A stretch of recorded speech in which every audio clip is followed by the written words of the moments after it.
Eu convidei o Edson, claro que diante do que o Senhor trouxe para mim, que trouxe para os pastores, e prontamente eu sei que eu estar aqui.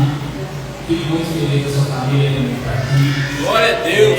Glória a Deus, de verdade. É uma família que a gente aprendeu a amar, que tem caminhado há algum tempo. E a gente ama vocês de verdade. De verdade. Então, vamos orar por eles. Estende sua mão aqui. Senhor Jesus, mais uma vez estamos aqui, ó Pai, para ouvir a tua voz, ó Pai. Eu tenho certeza absoluta que o Senhor já colocou no coração e na mente do Edson aquilo que o Senhor quer falar com a tua igreja, Pai. Aquilo que nós precisamos de ouvir, eu tenho certeza, Pai. E eu peço que o Senhor continue capacitando o teu filho, continue falando através da tua boca. Que em nome de Jesus o Senhor abençoe a sua família, abençoe a sua casa. Que em nome de Jesus o Senhor abençoe os seus filhos, ó Pai. Em nome de Jesus, que enquanto ele estiver aqui, enquanto ele estiver servindo a tua obra, o Senhor possa estar ali com eles e que eles possam sentir o teu toque, sentir a tua presença. E mais que isso, não somente quando eles estiverem fazendo a tua obra, mas em todo o tempo eles possam sentir que o Senhor está com eles, que o Senhor está com eles. E que em nome de Jesus, ó Pai, muitas coisas que irão acontecer na vida do teu filho, na vida do teu servo, seja para a tua honra, para a tua glória. Muitas coisas que irão acontecer na família do teu filho, Pai, seja para a tua honra e para a tua glória. Abençoe cada vez mais o Edson, Pai, a Roberto, o André, a Débora, a Elisa, Pai. É uma família, Senhor, que nós amamos e nós queremos cada vez mais cuidar deles, ó Pai, cada vez mais o Senhor nos dá mais amor pela vida dos seus filhos. E que em nome de Jesus, ó Pai, esse amor possa ser refletido na vida deles para outras pessoas. Que eles possam transbordar o teu Espírito Santo, que a casa deles possa ser cheia do teu Espírito Santo, para que os vizinhos se transbordem do teu Espírito Santo. Que sejam cheios do Espírito Santo. Sem mesmo de falar uma palavra, Pai, mas eles possam sentir a diferença naquela família. Em nome do Senhor Jesus. Amém. Glória a Deus. Amém. Glória a Deus. Deus é bom. Deus é fiel. Queria falar.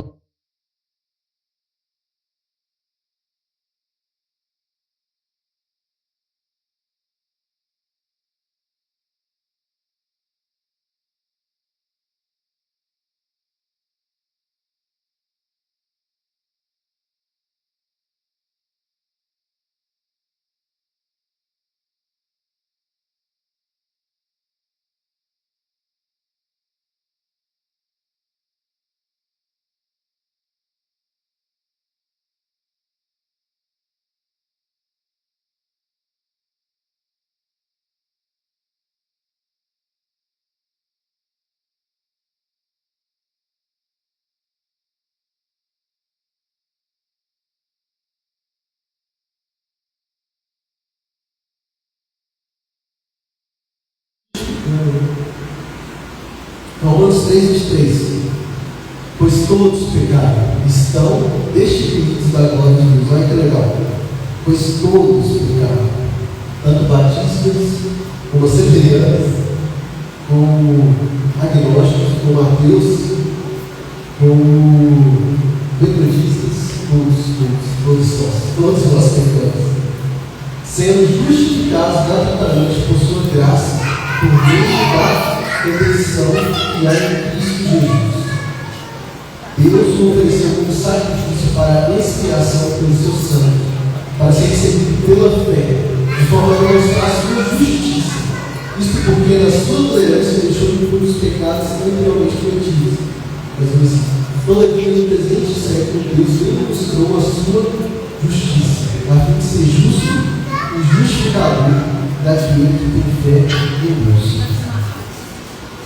Então,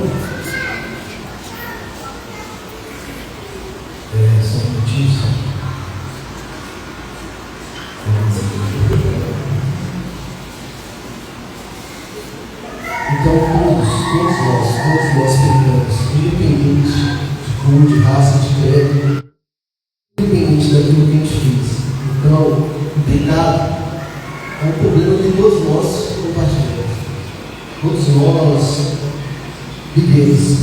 Para mim, esse é um dos coisas mais importantes na vida. O pecado. E hoje a gente vê tão pouco falando. É muito legal que o pecado ele é o coração do Evangelho. A gente acha que o coração do Evangelho é a cruz, mas não é o pecado. O Paulo aqui está lhe dando uma pergunta que todo mundo tem, sabe? Como que um Deus perfeito, como que um Deus justo pode justificar o passo, pode justificar a gente sem deixar de ser justo? Como é que um Deus tão justo juiz, ele pode perdoar nós sem deixar de ser justo? Então, antes de apresentar essa resposta, é muito legal que Romanos ele é o livro mais próximo de uma teologia sistemática que tem na Bíblia. Romanos ele tem 16 capítulos. Dos 16, o capítulo 1 a 12, ele fala sobre teologia universal. Então, você separa 12 capítulos, né, para falar de teologia. E é muito legal que desses 12, ele pega os primeiros 3 capítulos para falar sobre o pecado. Ele pega 20%, 25% da teologia dele, no quarto, para falar especificamente sobre o pecado. E muitas vezes a gente ignora isso, a gente esquece isso, sabe? Romanos 3, versículo 9, eu queria colocar para nós. Olha o que fala. Romanos 3, capítulo 3, versículo 9. Um pouco antes do que a gente leu. Pois que somos nós mais excelentes de maneira nenhuma, pois já demonstramos que tanto judeus como gregos, como batistas, como assembleanos, como agnósticos, como pessoas que não têm Deus, como ateístas, todos estão debaixo do pecado. Versículo 10: como está escrito, não há um justo, nenhum sequer. Então, eu não sei como é que vocês enxergam esse texto, mas eu fico assustado. Eu fico com muito medo, porque essa afirmação que Deus fala é absoluta. Não há um justo, não há um sequer, não há nenhum. Ela é absoluta, ela não é alguns pecados, não é os cruzeirenses pecados, nem os atleticanos, nem os gregos, nem os judeus, não é todos pecados. São veredictos de Deus. E Deus afirma: todos nós somos pecadores, todos nós carecemos de Deus. Uma pergunta que a gente ouve muito é: você já pecou? Eu acho que essa pergunta não é certa, sabe? A pergunta correta é: você já aprendeu diante de Deus por causa do seu pecado? Será que a gente entende o que o pecado ele representa? Qual é o peso do pecado? É muito legal porque eu e a Roberta, a gente está com Porto de Galinhas lá, muito gostoso, muito bom. Podem ir, vocês vão lá. Então, uma parte lá que a gente estava montando uma ruazinha lá, ruazinha que as mulheres gostam, cheia de lojinha, cheia de coisinha, e estava dando um horror. Um horrorzão assim, no meio da pracinha, estava cantando uma música.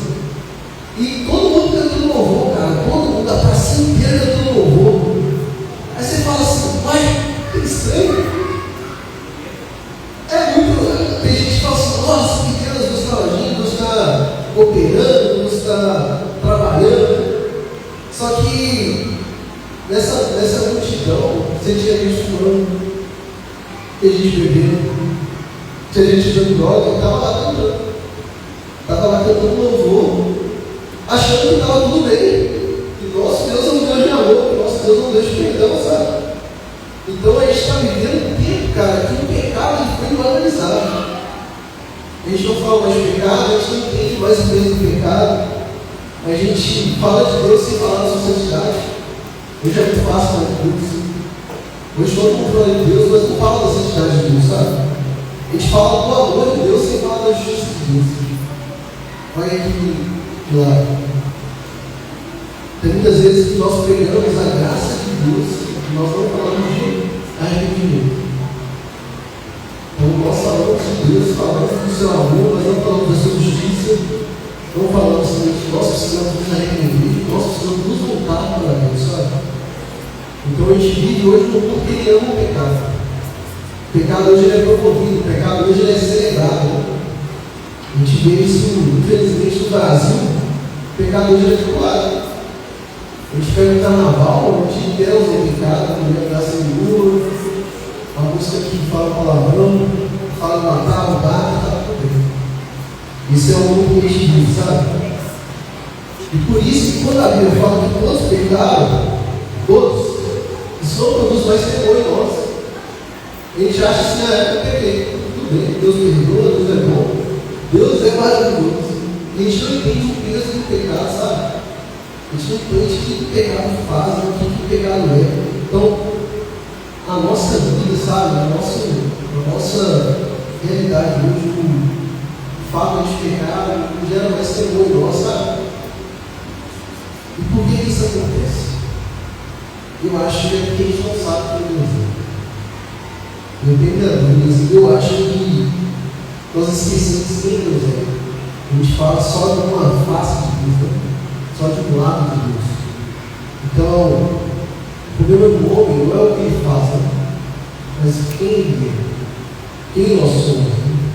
O pecado, muitas vezes, ele não é um acidente, ele é uma condição. Nós somos, né? Nós somos pecadores. Isso é uma condição que vem de nós. E a Bíblia chama isso de depravação total. Nós somos totalmente depravados. Não há nada de bom em nós. Eu de todos aqui, eu sou o maior pecador. Eu não sou digno de estar aqui. Minha esposa sabe disso. E só Deus pode dizer mais de nós. Graças a Deus pela sua vitória, pela sua graça. Então, Romanos 3, 23.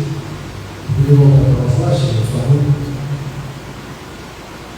Pois todos pecaram e estão destituídos da glória de Deus. Então a palavra pecado aqui, ela vem do grego, pessoal, nós temos Carlos Eduardo, remarcou. O que é remarcou? Todo mundo já ouviu falar disso, né? Errar o alvo, falhar no padrão. Ele pergunta aí, qual é o alvo? Qual que é o alvo? No sentido literal, como o Paulo fala, alvo, hoje a gente não vai entender muito porque a gente não tem arquivo. Mas antigamente tinha arquivo. Puxava o arco dele e tinha que tirar e acertar o alvo. Hoje é semelhante ao que a gente vê com uma arma. O pessoal vai para o centro de tiro, tem um ponto lá e tem que tirar e acertar. Então, isso é errar o alvo. Só para isso que você fala. O alvo não é a sociedade, não é a consciência. Você sabe o que é o alvo? Vamos lá, em Isaías, capítulo 3. Isaías, capítulo 43. Versículo 7. Isaías, capítulo 43. Versículo 7. Quem está com sua Bíblia pode abrir. Eu vou ler a versão. Ele é alguém corrigido, ela é um pouco diferente, mas é a mesma ideia. Fala assim: qual que é o alvo? A todos que são chamados pelo meu nome, eu os criei para a minha glória. Para a minha glória. O Deus criou nós para quê? Para a glória dele. Qual que é o alvo? Glorificado. Quando nós pecamos, nós erramos no alvo, nós perdemos isso. Deus nos criou para a sua glória, para glorificar Ele. E quando nós pecamos, nós não glorificamos a Deus. Nós deixamos de repetir a glória de Deus. Moisés ele colocou algo no rosto para parar de repetir a glória de Deus. Então, nós fazemos isso, sabe? Então, Deus nos criou para a sua glória. E quando nós pecamos, nós falamos totalmente. Nós não repetimos a glória de Deus. Então, qual que é a gravidade do pecado diante do Deus Santo? O que o pecado ele gera, sabe? O pecado não é porque o nosso Deus não é porque. A gente acha que o pecado não tem erro. Eu errei, eu falhei, eu cometi um problema. Só que o nosso pecado é contra um Deus que é santo e poderoso, que é criador. Quando ele é gostoso, É muito legal. Salmo 148, versículo 3. Oxe, você podia colocar na NTH. NTH é diferente. Salmo 148, versículo 3 até o 6. Perdão, deixa eu ler aqui, ó. Sol e lua, louvem o Senhor. Todas as estrelas brilhantes, louvem a Deus. Que os mais altos céus o louvem, e também as águas que estão acima do céu. Que todos eles louvem o Senhor, pois Ele deu uma ordem, e eles foram criados. Ele mandou e foram firmados para sempre nos seus lugares.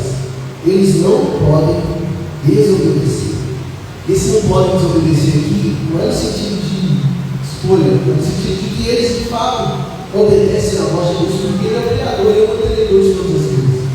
Então não há sombra de dúvida. Quando Deus mandou, eles obedecem. Jó, capítulo 38, versículo 8. Jó 38, versículo 8.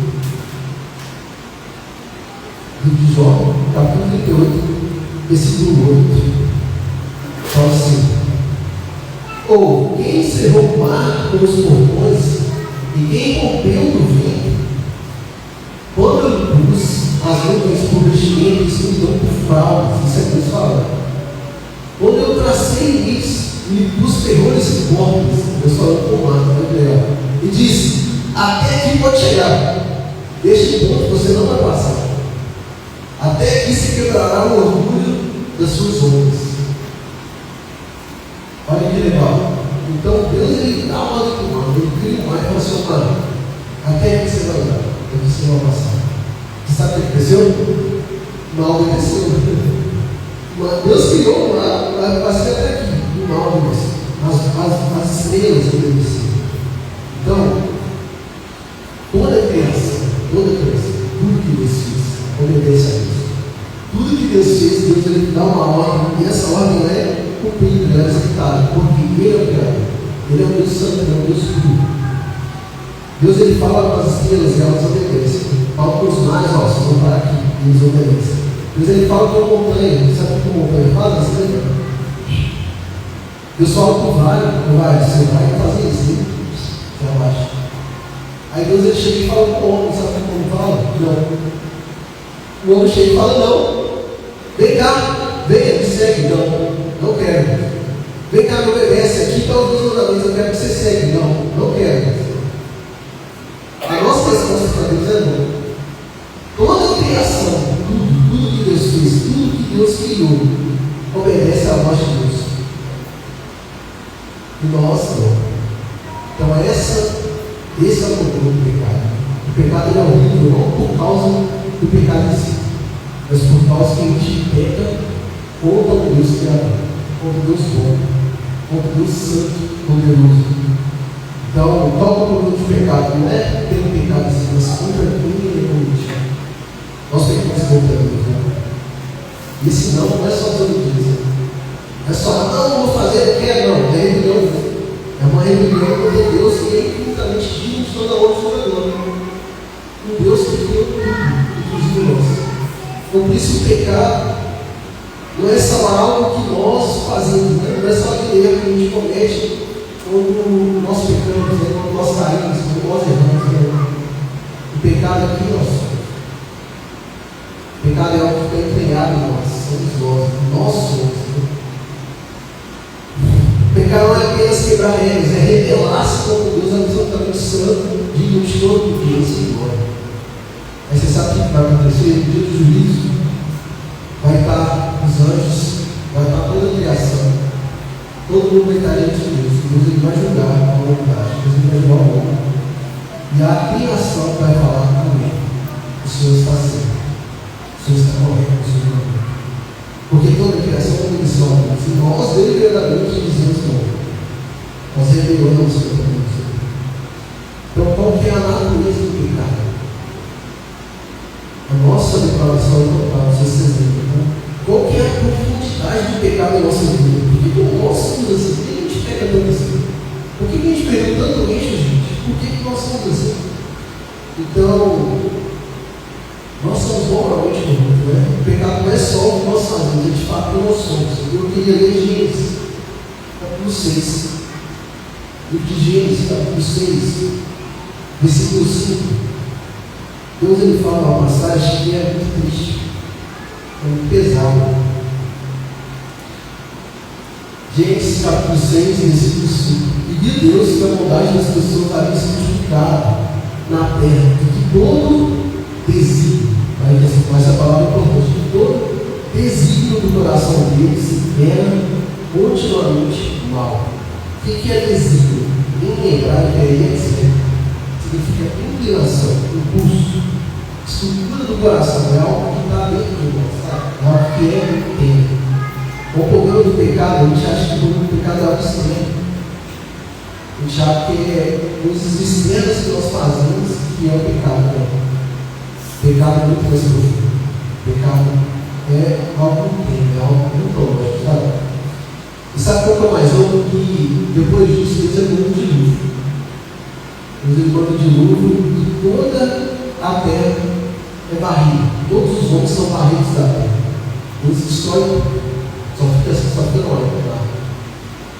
O dilúvio ele teve o poder de destruir toda a humanidade, mas ele não teve o poder de lavar o coração dele.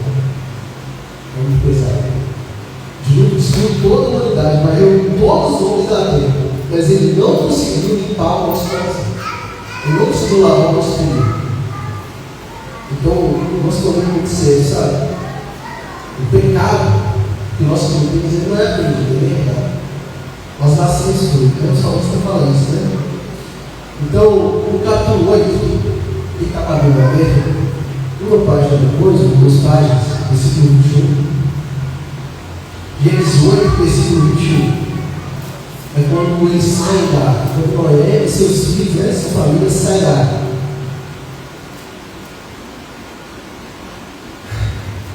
E a Bíblia fala assim: ó, o Senhor sentiu o cheiro suave, e o Senhor disse em seu coração: não tornarei mais a amaldiçoar a terra por causa do homem. Por quê? Por que ele não amaldiçoar mais a terra? Porque é mal o desígnio íntimo do ser humano desde a sua mocidade. Porque é mal o desígnio íntimo do ser humano desde a sua mocidade. Nós nascemos em pecado, está ali falando isso, em pecado não conseguiu gravar. Eu tenho uma filha, ela tem 3 anos. E como é que são as coisas? Eu lembro quando ela tinha um ano, dava um brinquedo para ela e jogava. Aí pegava o brinquedo, dava para ela de novo e jogava fora. Sabe como é que você faz? Quando uma criança que não gosta do brinquedo não acontecer nada, você pega outra criança, coloca em frente dela e dá o brinquedo que ela jogou fora. Você sabe o que acontece? Terceira guerra mundial. Terceira guerra mundial. E isso que? Um ano. Criança. O que ela aprendeu a fazer isso? Ela aprendeu com ninguém, gente. Ela nasceu assim, ela nasceu de pecado. Ela nasceu com a natureza pecaminosa. Salmos 55, verdade, fala isso. Esse iniquidade formada em pecado que concedeu, né? Olha que pesado. Vamos ler Efésios 2? Efésios capítulo 2. Livro de Efésios, no capítulo 2, versículo 1 em diante. Efésios 2, capítulo 1 em diante, é o 13.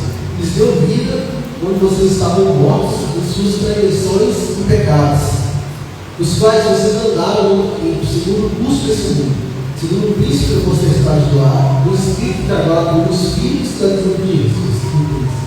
Entre eles também nós todos andávamos no passado, segundo as inclinações da nossa carne, fazendo a vontade da carne e dos pensamentos, e éramos por natureza filhos da carne.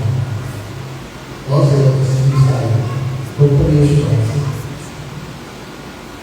Então, desde a nossa mocidade, desde a nossa infância, o nosso coração carrega a corrupção.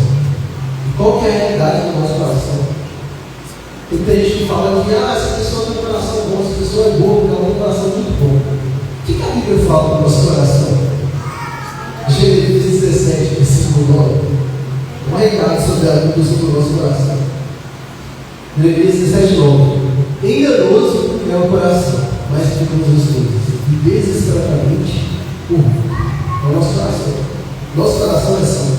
Marcos 7, por favor, versículo 21. Marcos, capítulo 7, versículo 21. Porque dentro do coração das pessoas é que procedem os maus pensamentos, as imoralidades sexuais, os furtos, os homicídios, os adultérios, a avareza, as maldades, o engano, a libertinagem, a inveja, a blasfêmia, o orgulho, a falta de juízo. Versículo 23. Todos esses males vêm de dentro do coração. E eles contaminam a pessoa. Esse é o nosso coração. Nosso coração, ele é mau, sabe? Então, imagine, se hoje eu pegasse tudo que a gente já pensou, tudo que a gente já desejou, colocasse no DVD, pegasse página de jejum, e passasse esse telão, a gente sairia daqui correndo. Nossa, tudo nosso caminho. Porque o nosso coração é mau, gente. O meu coração é mau. E isso que eu estou falando para vocês é difícil, mas isso é um diagnóstico da minha câncer. Todo mês fala, você está com câncer, você precisa dar. Isso é doente, isso é triste. A minha pergunta é: por que a gente não é pior? Por que será que nós não somos piores? Por que a gente não chegou no fundo do poço? Porque parece que só vai piorando. Meu Deus, nós estamos vivendo um tempo tão cabuloso, tão estranho. Eu queria ler 2 Tessalonicenses, versículo 2, 9. Por que nós não estamos em algo pior? Porque existe uma coisa na teologia que se chama graça espiritual. Deus ele restringe o homem para não fazer o mal, sabe? Só que Deus ele pode tirar esse filho. 2 Tessalonicenses, capítulo 2, versículo 7. Porque já o ministério de justiça opera. Somente há um que agora o retém, até que veio existirá. O ministério da injustiça está operando entre nós, só que tem alguém, tem algo, isso é uma dúvida, isso é uma discussão teológica, de que pode ser o Evangelho, pode ser Cristo, pode ser o Espírito Santo. Eu creio mais que seja Cristo. O Espírito Santo é que o detém. Só que vai chegar um tempo que o Espírito Santo é tirado. E quando isso acontecer, Romanos 1, livro de Romanos, capítulo 1, gosto muito de Romanos. E eu já falei isso para o Roberto algumas vezes, eu não sei se vocês concordam, versículo 24. Romanos 1, versículo 24. Por isso Deus entregou a impureza pelos desejos do coração deles para desonrar o seu corpo entre si. Eles trocaram a verdade de Deus pelo mentira, adorando e seguindo a criatura e o Criador que é mentira para sempre. Amém. Por causa disso, Deus os entregou, olha que legal, Deus os entregou para as glórias. Porque até as mulheres trocaram uma natural as relações íntimas por outro, voltaram à natureza. Da mesma forma também os homens, deixando o contato natural com a mulher, se tornaram mutuamente em sua sensualidade, cometendo indecência contra com homens e receberam em si mesmo a merecida punição do seu erro. 28. E por haverem desprezado o conhecimento de Deus, o próprio Deus os entregou ao modo de pensar reprovável, para praticar coisas que não convém. Sabe qual que é a maior condenação de Deus para nós? É Ele nos entregar nossos desejos. Eu falo para a Roberta que uma pessoa que gosta de trabalhar, que trabalha muito, a gente acha que a maior condenação de Deus para essa pessoa é Deus tirar o emprego dela, ela ficar desempregada. Quem acha isso? A gente acha que a maior condenação de Deus para essa pessoa é ela ficar desempregada, só que não é. Sabe qual que é a maior condenação de Deus para essa pessoa? Ela vai se desesperar. Entregar ela mais ao trabalho. Que se a pessoa passava 10 anos trabalhando, agora vai passar 12, 14, 15, 16. Se ela ficava 4 horas com a família, agora vai ficar 2, meia hora. Ela vai se entregar ao trabalho.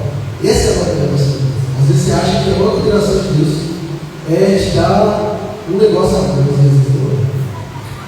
Se Deus está te entregando algo, sabe? Se Deus está permitindo, às vezes, a gente fazer algo no nosso coração, às vezes pode ser a condenação de Deus, Deus chama esse emprego. Uma pessoa que trabalha muito, quando Deus ele tira, se deixa ela trabalhar mais, ela perde. Ela vai trabalhar tanto para esquecer de esquecer tudo. Então, essa é a maior condenação. Deus entregar a ela as suas próprias vontades, entregar a ela as suas próprias direitos. Aí Deus fala: você não trabalha? Não estou no trabalho. Eu não mais trabalho. Então, quando Deus ele remove esse freio, ele nós essa graça, nós nos afundamos. Né? Então, só uma obra do natural, sobrenatural de Deus pode salvar a gente dessa condição. Eu falei as nossas obras. Será que tem alguma coisa que a gente pode fazer que pode salvar a gente dessa situação? Será que se eu fizer alguma coisa, eu vou conseguir sair dessa situação? Eu queria ler Isaías. E de Isaías, no capítulo 64. Livro de Isaías, capítulo 64. Versículo 6, por favor. Isaías 64, versículo 6. Olha aqui que fala. Mas todos nós somos como um, e todas as nossas justiças como trapo de imundícia. Todas as nossas justiças, todas as nossas obras, todas as nossas vidas são como trapo de imundícia. Você sabe o que é trapo de imundícia? Antigamente não tinha sopa. Antigamente não tinha, somente foi criado recente. A mulher colocava no banco, quando ela descia, e aquele banco era escorrendo sangue, aquilo era um trapo de imundícia. Aquilo era algo impuro. Além de ser impuro, no meio cristão, no meio religioso, é impuro, é um negócio violento, é um negócio imundo, é um negócio desagradável. Essas são as nossas obras. Tudo que a gente faz nessa convenção, qualquer coisa boa, qualquer boa ação que você faz, tem um trapo de imundícia. Não serve para nada. Não serve para nada. Nada que nós podemos fazer é justo. Todas as nossas boas obras, tudo está contaminado pelo pecado. Eu tenho uma história legal sobre isso, que se eu chegar aqui, uma pessoa que tem lepra, a lepra ela sai, ela fede, vai criar cicatriz. Essa pessoa ela tem, se eu pegar a mais roupa, se eu pegar um terno, colocar nela, se é um perfume, colocar uma roupa de uso nela, o que vai acontecer? Ela vai ficar mais bonita, mas ela não tem lepra. As duas obras são isso. Eu tentar vestir de algo bom, então vai passar um tempo lá e vai começar a sair. O sangue vai começar a aparecer, o fedor vai começar a surgir. Essas são as nossas boas obras. Tudo que a gente faz, tudo está contaminado com o bom. Então, se você acha que você é ruim, você não é ruim. Você é pior que você é. Nós somos piores que nós.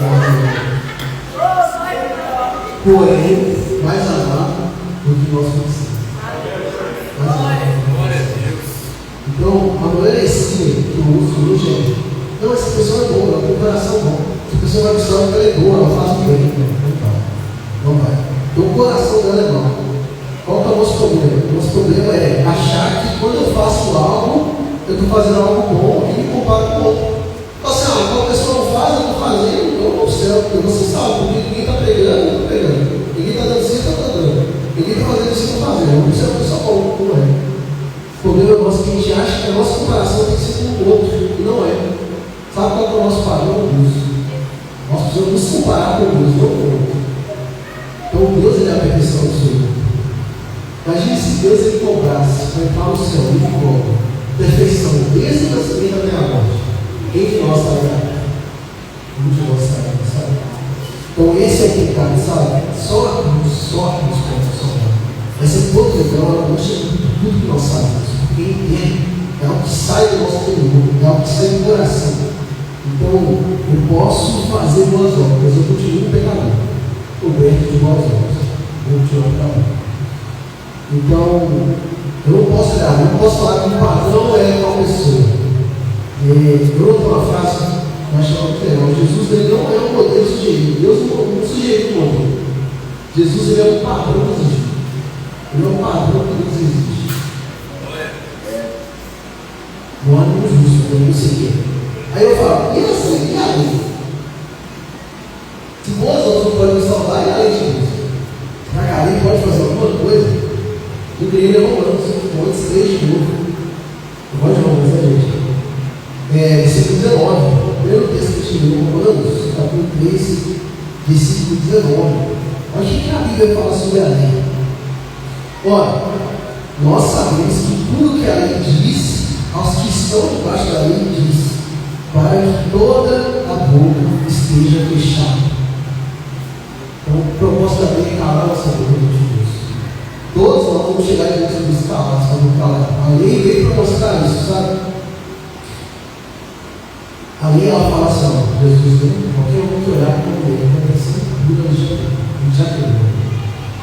Então a lei ela não foi dada para salvar, ela foi dada para condenar, para expor, para mostrar o quão lindo nós somos.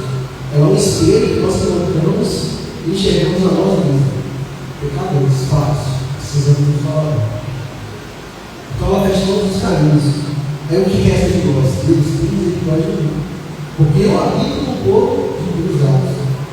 Eu vivo no povo de lados de Deus. Eu sou pecado. Tem misericórdia de mim. Cara, sem o conhecimento do pecado, a gente não tem graça de Deus. A gente acha que a graça de Deus é nossa sorte. A gente acha que a graça de Deus é barata, não é? A graça de Deus é caríssima. E eu acho que uma das causas, voltando para o pessoal lá que está cantando, está adorando, mas continua a vida. Às vezes a gente já se também na igreja e continua pegando, fazendo coisa errada. A minha dúvida, a minha sugestão talvez para isso é que a gente não entende quem Deus é. Quem é Deus? Quais são os atributos de Deus? A gente foca só no amor de Deus. A gente foca só no Deus amoroso. Esquece que Deus também é justo.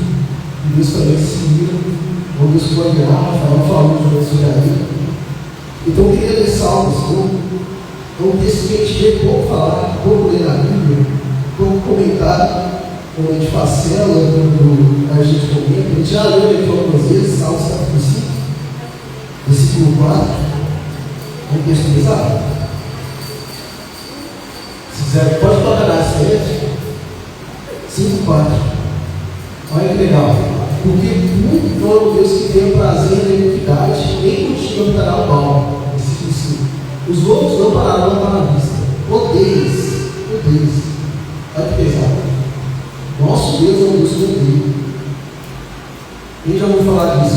Nosso Deus é um Deus que odeia. Odeia a todos os que praticam a maldade ou a iniquidade. Nós temos um Deus que odeia, cara. Olha que loucura. Salmo 7, versículo 11. Então, 2 capítulos depois aí, Salmos, capítulo 7, versículo 11. Fala assim: Deus julga o justo e se ira comigo todos os dias. Cara, um Deus que se ira todos os dias, que loucura que é essa? Que Deus que é esse? Não é um Deus de amor, não? Não é um Deus que ama, não? Ele já preparou, ele já preparou aves mortais. Versículo 13. Ele já preparou aves mortais e porá em ação os seus servos inflamados com os seus perseguidores. Isso é Deus. Falando com o homem. Ah, meu Deus. Então, olha que legal. Se o homem não se converter, Deus aviará a sua espada. Isso é juízo. Isso é um Deus que nós temos. Naum, capítulo 1, versículo 2. Capítulo 1, versículo 2. Fala assim: o Senhor, Naum, capítulo 1, versículo 2. O Senhor é um Deus zeloso e vingador. Deus é vingador. Esse caminho que falou. O Senhor é vingador e cheio de furor. Gente, Deus é esse. O Senhor toma vingança contra os seus adversários e guarda a ira contra os inimigos. Então a gente não conhece a Deus, a gente acha que Deus é só amor. A gente não lê esses versículos, a gente acha pesado. João 3, o pessoal vai falar com ele só, versículo do Antigo Testamento. João capítulo 3, versículo 36. Então o pessoal vai jogar com ela comigo. João capítulo 3, versículo 36.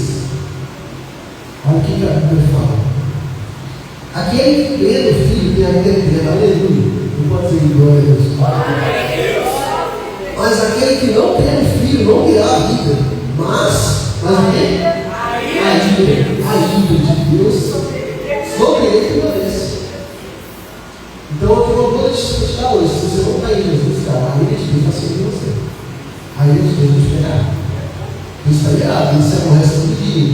Por que ele está errado? Porque ele é santo. Porque ele é bom. Porque ele é amor. Eu amo minha filha. Quando eu vejo alguma coisa acontecendo de errado com ela, eu fico errado. Só que a ira de Deus não é que ele é nossa ira. A ira de Deus ela é justa, ela é boa. A ira de Deus ela é contra o pecado, contra o pecador.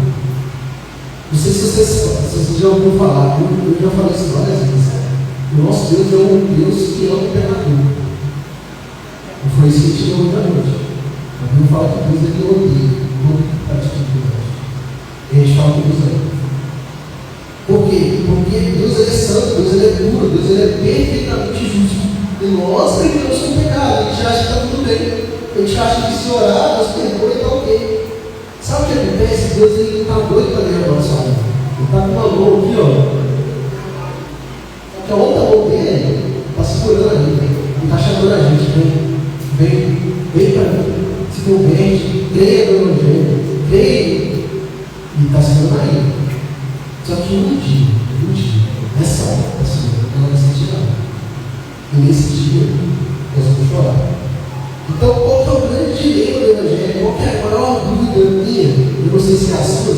Como que um Deus que é santo, que é justo, pode perdoar o pecado? Como um Deus que é justo, ele não pode simplesmente perdoar a gente, porque a gente merece ser condenado, gente. A gente é pecado, a gente é falho, a gente precisa ser pecado. Nossa, tudo que nós fazemos é errado, sabe? Deus, como é que você pode perdoar sem justiça dele? Se ele fizer isso, ele é injusto. Ele não é um Deus verdadeiro. O que a Bíblia fala sobre o Deus injusto? Fala em Provérbios 17. Provérbios, capítulo 17, versículo 15. Olha que legal que a Bíblia fala sobre um Deus que é injusto. Fala assim: o que justifica o ímpio, o que condena o justo, tanto um como o outro são abominações, são abomináveis. Assim. Como é que o nosso Deus pode justificar a gente? Nós somos ímpios, nós somos pecadores. Nós merecemos ser jogados no inferno, infelizmente. Como é que Deus pode fazer isso? Só que a mesma Bíblia fala que todo aquele que não trabalha, ele está falando para ela. Mas se ele Deus justifica, a fé dele é imputada pela justiça. Como que isso é possível? Mas ele fala isso para ela. Então, como é que o Romanos pode afirmar, né, que Deus justifica a gente? Como que isso acontece? Esse é o dilema, sabe? Esse é o dilema do Evangelho. Tem uma história muito legal. Um cara, ele... muito legal, né? Muito triste. Mas é uma história. Ele estava voltando para casa. E quando ele chega em casa, toda a família dele estava morta. Ele pega o assassino. Ele pega o assassino e a vontade dele era matar aquele cara, porque ele guardou a família. Os vizinhos estão ali, segura ele. Ele leva ele para a polícia prende. E no dia do julgamento, o juiz chega para ele e fala assim: ó, você realmente pegou, você matou a esposa desse cara, a filha, você merece a condenação. Mas eu sou um Deus bom, sou um juiz justo, sou um juiz amoroso, então eu te perdoo. O que você falaria desse juiz? Você falaria que ele é injusto. Você falaria que ele é injusto. Qual que é a mensagem do Evangelho? Que o Deus, ele justifica, ele perdoa, que loucura que é essa? A gente precisa entender isso. Como que Deus faz isso? Ele fica parecendo loucura. Paulo fala isso, né? O Evangelho, ele era loucura para os gregos. Realmente é loucura. O Evangelho é uma loucura. Como que Deus ele pode perdoar a gente, sabe? Olha que legal, Êxodo capítulo 34, quando Deus ele desce e fala, faça a face com Moisés. Ele é lindo. Êxodo capítulo 34, versículo 6. É uma das maiores aparições de Deus no Antigo Testamento. Êxodo capítulo 34, versículo 6. Passou pois o Senhor perante ele e clamou: Senhor, Deus misericordioso e piedoso, tardio e ingrato, grande em beneficência e verdade, que guarda a beneficência e graça, que perdoa a iniquidade e a transgressão e o pecado. Eles comentam isso no aleluia. Gente, vocês não entendem ele não. Um Deus que guarda a beneficência, perdoa a iniquidade e a transgressão e o pecado. Nem são os filhos. Só que a gente esquece de ali, a frustração, que é o pecado, não tem por inocente. Olha que pesado. Ele não tem por inocente pecado. Naum, eu te deu Naum. Queria voltar nele. Naum 1:3. Naum.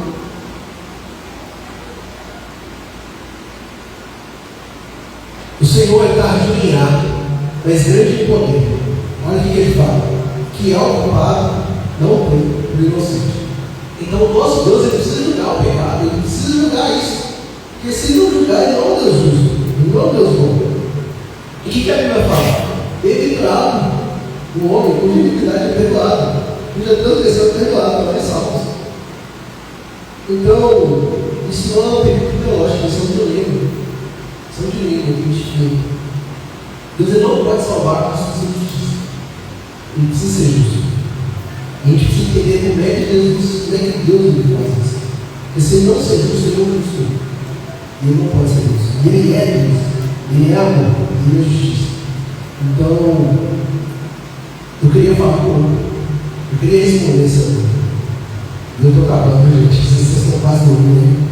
Miqueias é um livro anterior que a gente estava falando, capítulo 7, versículo 18. Como é que Deus faz isso? Como Deus pode perdoar a gente?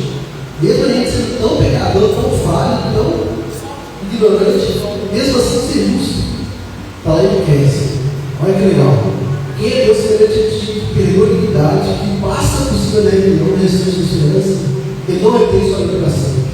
Porque tem prazer na sua bondade. Olha, continua. Tornará pedaço de nós, sujeitará as nossas iniquidades, e tu lançará todos os seus pecados para a profundeza do mar. É por isso que ele pode nos perdoar. Mas continua. Qual que é a solução para isso que Deus ele pensou esse dinheiro? A solução para isso é a cruz. A solução disso é a cruz. Então agora eu tenho uma notícia para nós. Você estava muito chocado, mas agora chegou as boas notícias. Está em Romanos. De novo, Romanos. No capítulo 13, eu queria ler versículo 24, 26 novamente. Romanos capítulo 13, a gente leu. Versículo 24. Sendo justificados gratuitamente por sua graça, pela remissão que há em Cristo Jesus, a qual Deus se propôs para propiciação pela fé do seu sangue, para demonstrar sua justiça pela remissão dos pecados, dando-se feitiço sobre a paciência de Deus. Veja que esse Cristo, esse pedaço desse Cristo, está cheio de fé. Ele está cheio de coisa muito boa. Sendo justificados. Deus justifica através de Cristo. Isso é um termo legal, que são usados antigamente no direito. Eu estou te declarando justo e gratuitamente, de graça. Não significa que eu estou morto por isso, eu estou morto por isso. Por sua graça. O que é graça? Favor merecido. Favor imerecido. Nós não merecemos. Nós não poderíamos ter nada. Mediante a redenção. O que é redenção? Redenção é o ato que Deus tira do Antigo Testamento como um escravo. Quando alguém devia muito dinheiro, essa pessoa era levada para pagar a dívida. Então, devia lá 50 milhões, era levado, e a família era levada para pagar essa dívida. E o que era o redentor? Era alguém da família que ia lá, comprava aquela dívida, pagava e ele redimia. Ele era o redentor daquela família. Aquela família deixava de ser escravo daquele senhor, e muitas vezes era mal para ser escravo de um novo senhor, que agora é bom, porque ele resgata aquela pessoa por quê? Por amor. Por amor. Como propiciação. O que é propiciação? Propiciação, essa palavra no lastro de propiciação, é a mesma palavra na Septuaginta, que a Bíblia dele, usada para propiciatório. Propiciatório era a tampa que em cima da arca da aliança. Tinha a arca da aliança, em cima da aliança tinha um propiciatório, como ficar os teus. Quando os sacerdotes e os santos dos santos, uma vez por ano, derramar o sangue do cordeiro, ele derramava no propiciatório. Então Deus ele derramava a sua ira, só que o propiciatório era aquele que aplacava a ira de Deus, aquele que segurava a ira de Deus. O castigo que nos traz a paz para subir. Ele é legal, Coríntios 5. 2 Coríntios capítulo 5, versículo 21, eu estou acabando. 2 Coríntios capítulo 5, versículo 21. Olha o que a Bíblia fala. Aquele que não conheceu o pecado, Cristo Jesus. Deus o fez pecado por nós, para que ele fosse feito justiça em Deus. Justiça. Deus, ele precisou derramar sua ira. Mas ele jogou sua ira em quem? Em Cristo. Deus jogou sua ira em Cristo. Romanos 5, versículo 8. Olha aqui que a Bíblia fala. Mas Deus prova o seu amor para conosco. Romanos 5, Versículo 8. Está de nachante. Olha hoje. Vamos ficar com esse versículo 8. Mas Deus prova o seu amor para conosco, em que Cristo morreu por nós, sendo nós ainda pecadores. Queria olhar para Isaías 53. Deus ele pode perdoar, Deus ele pode ser justo, ele pode cumprir sua justiça e ainda nos amar. Só que tem um preço. Eu não sei se vocês veem, isso rolou na internet antes da pandemia, carnaval da pandemia, o pessoal fez lá de Jesus e do diabo. E lá nesse carnaval, a encenação era que o diabo estava participando, o diabo estava lá com Jesus. A gente acha que o diabo não levou Jesus para isso. A gente acha que o judeu levou Jesus para isso. A gente acha que foi Pilatos que lavou as mãos. De quem que é a culpa da voz de Jesus? Sabe o que levou Jesus para isso? O próprio Deus. O próprio Pai. O próprio Pai levou o Filho para a cruz. Isaías 53, a partir do versículo 4.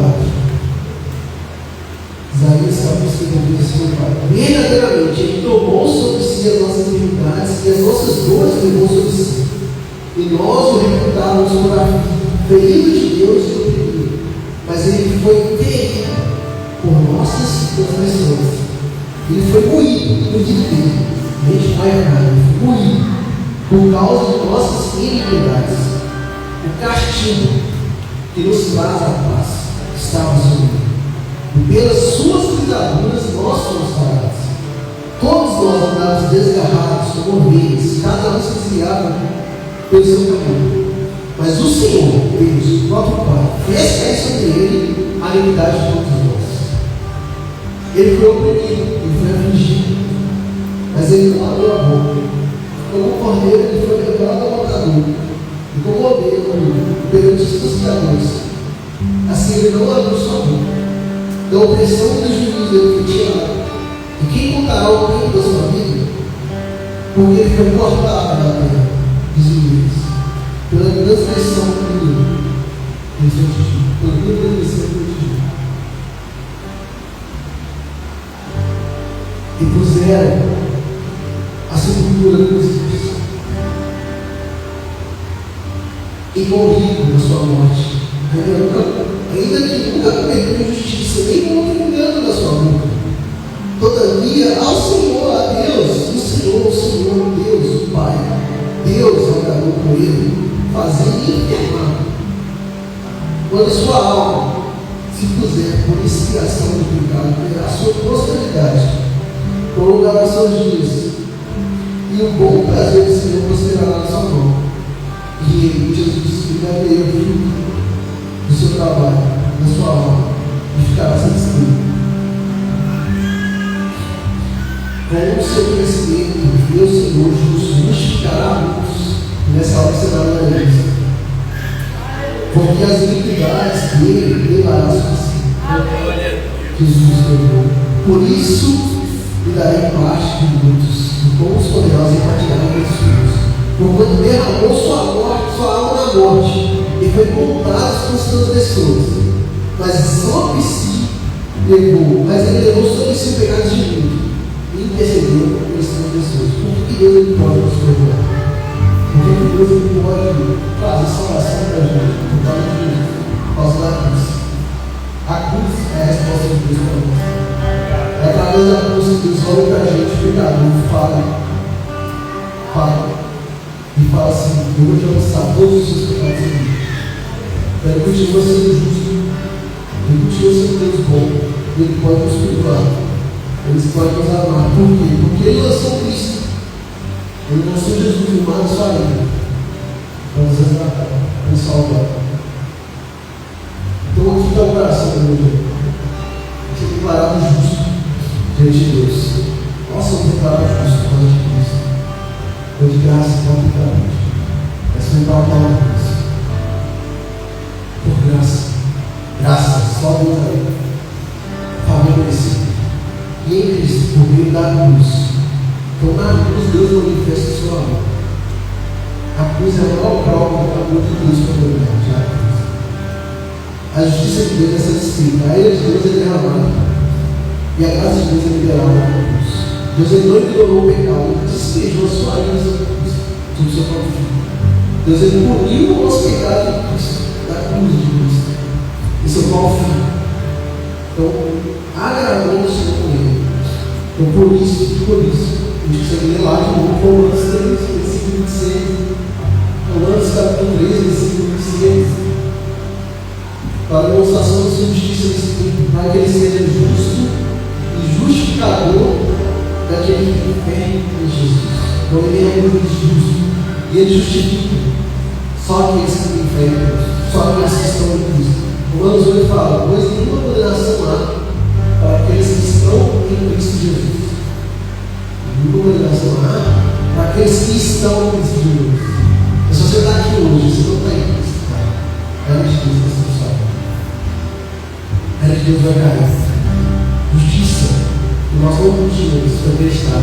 Deus ele fez um pix nossa conta. Ele pagou a nossa vida. E Jesus ele fala: Deus me perdoou, por que misericórdia? Por que misericórdia? Naquele momento, Deus ele sentiu todo o pecado, toda a nossa maldade, toda a nossa crueldade, nossa vida. Ele sentiu. Deus ele se afastou de tudo. Ele estava carregando todos os nossos pecados.